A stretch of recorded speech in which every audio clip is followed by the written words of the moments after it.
आए दिन जुडिशरी में कुछ भी देखने को मिल रहा है। पिछले हफ्ते हमने देखा था कि कैसे लोगों ने हमारे देश के chief justice of India DY Chandrachud पर उंगलियां उठा दी थी और उन पर कई एलिगेशन लगा दिए थे। उनकी सफाई देने के बावजूद लोग उन्हें अब शक की निगाहों से देख रहे हैं। और वहीं कल कोलकाता हाईकोर्ट में कुछ ऐसा हुआ है जो शायद पहले कभी हुआ ना हो और जिसके बारे में सुनकर आप जरूर चौंक जाएंगे। कल एक ओपन कोर्ट में एक जज ने एक लॉयर को ऑन द स्पॉट डिसरोब करवाते हुए अरेस्ट करवा दिया और कस्टडी में भेज दिया और आप उस जज का नाम सुनकर काफी हैरान हो जाएंगे। तो यहाँ हम किसी और जज की नहीं बल्कि जस्टिस अभिजीत गंगोपाध्याय की बात कर रहे हैं। जी हाँ, आपने सही सुना। क्या है ये पूरा मामला और कैसे जस्टिस गंगोपाध्याय के लिए मुश्किलें पैदा हो गई है, हम इस वीडियो में देखेंगे। आपने हमारे कई वीडियोस में जस्टिस अभिजीत गंगोपाध्याय का मेंशन सुना होगा और कैसे वे कोलकाता हाईकोर्ट के वन ऑफ द टॉप जजेस में जाने जाते हैं।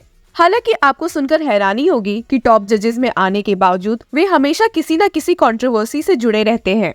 आपके मन में भी ये सवाल पैदा हो रहा होगा कि एक जज इतने कंट्रोवर्सी से कैसे जुड़ा रह सकता है। तो इसका जवाब तो हमारे पास है नहीं, पर हम आपको ये जरूर बता सकते हैं कि इतने कंट्रोवर्सी में जुड़े रहने से उन्हें कई सेटबैक्स भी फेस करना पड़ा है। वेस्ट बंगाल में फैले टीचर्स रिक्रूटमेंट स्कैम के बारे में आपको जानकारी होगी और कैसे उस मामले की जाँच जस्टिस अमृता सिन्हा की सिंगल जज बेंच को सौंपा गया है। पर क्या आपको मालूम है एक समय में इस मामले की जांच जस्टिस अभिजीत गंगोपाध्याय की सिंगल बेंच करती थी। जी हाँ, आपने सही सुना। ये चेंज इसलिए हुआ क्योंकि जस्टिस गंगोपाध्याय ने ABP आनंद को इंटरव्यू देते वक्त TMC लीडर अभिषेक बैनर्जी पर सीधे आरोप लगाए थे जो कि इस स्कैम से जुड़े हुए पाए गए हैं। और इसी को ध्यान में रखते हुए सुप्रीम कोर्ट ने अपने 28 अप्रैल वाले ऑर्डर से कोलकाता हाईकोर्ट के चीफ जस्टिस को ये मामला गंगोपाध्याय बेंच से लेकर किसी और बेंच को पास करने को कहा था। इस स्कैम की हियरिंग के दौरान जस्टिस गंगोपाध्याय ने और भी कई ऐसे फैसले लिए हैं जिसकी वजह से उनके ऊपर उंगलियां उठी है। और एक हियरिंग के समय वेस्ट बंगाल सरकार की ओर से मौजूद एडवोकेट कल्याण बंदोपाध्याय ने जस्टिस अभिजीत गंगोपाध्याय के रोल को बहुत ही क्रिटिसाइज किया है and said The single bench judge Justice Gangopadhyay had whimsically issued orders without giving an opportunity to the accused to defend themselves. No judge has the power to cancel the appointment of teachers and staff without hearing them. हालांकि इन सब के बावजूद कल जो Kolkata high court में हुआ वो बहुत ही शॉकिंग था और इस वजह से कोलकाता हाईकोर्ट बार एसोसिएशन के मेंबर्स तो जस्टिस गंगोपाध्याय से काफी नाराज है। तो मामले की शुरुआत होती है एक हियरिंग से जिसमें एडवोकेट प्रसन्नजीत मुखर्जी जस्टिस अभिजीत गंगोपाध्याय की सिंगल बेंच के सामने अपने पॉइंट्स रख रहे थे। इन पॉइंट्स को रखने पर उन्होंने एक डॉक्यूमेंट शो किया जिसमें कोलकाता हाईकोर्ट के एक डिवीजन बेंच ने जस्टिस गंगोपाध्याय के सिंगल बेंच के ऑर्डर को मॉडिफाई किया था। इतनी सी बात पर जस्टिस गंगोपाध्याय भड़क गए और मौजूद एडवोकेट प्रसन्नजीत मुखर्जी पर क्रिमिनल कंटेम्प्ट के चार्जेस लगा दिए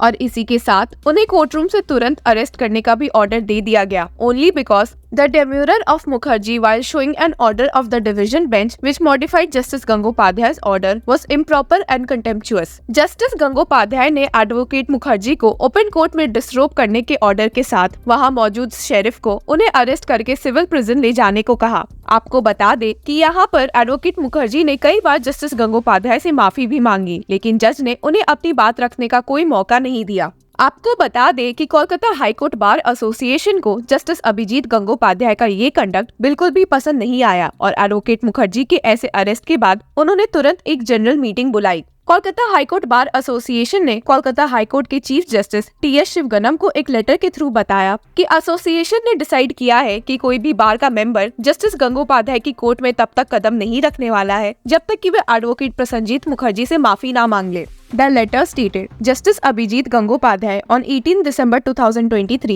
in course of hearing of a matter whereby his lordship, by holding Shri Prasanjit Mukherjee, the learned advocate, guilty of criminal contempt and disrobed him in the open court and sent him to civil prison in the custody of the learned sheriff from the courtroom through the corridor of the High Court. The reason apparently is according to his lordship, the demurrer of Shri Mukherjee, while showing an order of the Honourable Division Bench, which modified his lordship's order was improper and contemptuous. Even without any order, Mr. Mukherjee, the learned advocate, was taken into custody from the courtroom without giving any opportunity of hearing. इसी के साथ Kolkata high court bar association ने unanimously resolve किया है और chief justice TS शिवगनम से request किया कि जस्टिस अभिजीत गंगोपाध्याय के पास से सारे जुडिशियल वर्क को विड्रॉ कर लेना चाहिए। जी हाँ, आपने सही सुना। कोलकाता हाईकोर्ट बार एसोसिएशन ने ये रिक्वेस्ट इसलिए भी की है क्योंकि उन्हें डर है कि जस्टिस गंगोपाध्याय उनके साथ भी ऐसा इंसल्ट ना करे जैसा कि एडवोकेट प्रसन्नजीत मुखर्जी के साथ हुआ है।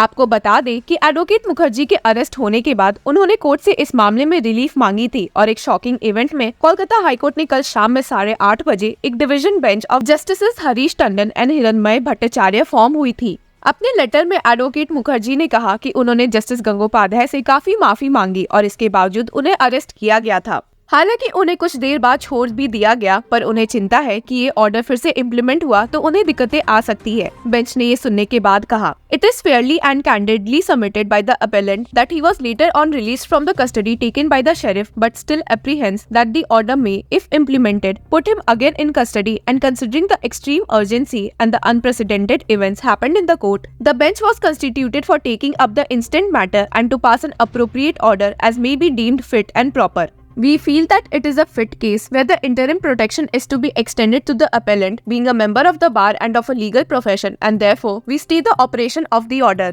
और इसी के साथ इस ऑर्डर पर स्टे लग गया। पर अब सबसे बड़ा सवाल ये पैदा हो रहा है कि इसके बाद जस्टिस अभिजीत गंगोपाध्याय के खिलाफ बार एसोसिएशन और कौन से एक्शन लेगा और क्या आए दिन उनके लिए मुसीबतें बढ़ जाएंगी। आपको सुनकर काफी हैरानी होगी कि ऐसा एक सेम मामला नवंबर 30, 2023 को हुआ था, जिसमें जस्टिस गंगोपाध्याय ने bar council of West Bengal को डायरेक्ट किया था कि वे कुछ कदम उठाए एक लॉयर के खिलाफ जो एडजर्नमेंट की मांग कर रहा है। However, the order was later stayed by a division bench of the Kolkata High Court. ये भी देखना होगा कि Kolkata high court bar association के अलावा क्या सुप्रीम कोर्ट भी इस मामले में कोई एक्शन लेगी। ऐसे लीगल अपडेट से जुड़े रहने के लिए कीप फॉलोइंग लॉ चक्रा।